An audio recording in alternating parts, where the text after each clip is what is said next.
শক্তিশালী একজন নবী ছিল। উনি মালাকুল মাউতকে বলেছিলেন, মালাকুল মাউত, আমার মৃত্যুর সামান্য কিছু আগে আমারে বইলো, আমার একটা কাজ আছে। মালাকুল মাউত মৃত্যুর কিছু সময় আগে এসে বলল, সুলাইমান, সময় শেষ, অল্প কিছু সময় বাকি, কি করবেন করেন।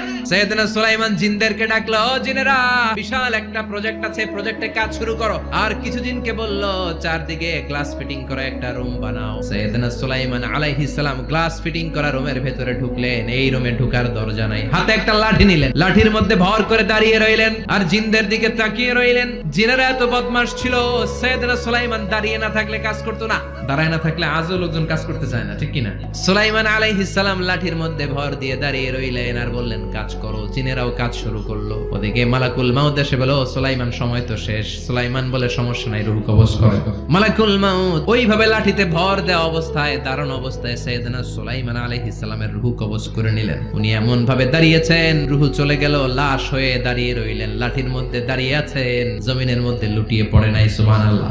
জিনেরা মনে করছে বস দাঁড়ায় আছে, কাজ করতেই হবে। করতে করতে পুরা প্রজেক্টের কাজ শেষ। ইন দ্য মিন টাইম ঝিঝি পোকা, উই পোকা সুলাইমান আলাইহিস সালাম লাঠির ভেতরে ঢুকে লাঠিও খেয়ে ফেলেছে। সাইয়েদনা সুলাইমান আলাইহিস সালাম ধপাস করে জমিনে পড়েছে। আর জিনেরা কয়, হায় হায়, খালি খালি কাম করছে এতদিন। সুবহানাল্লাহ কইবেন না?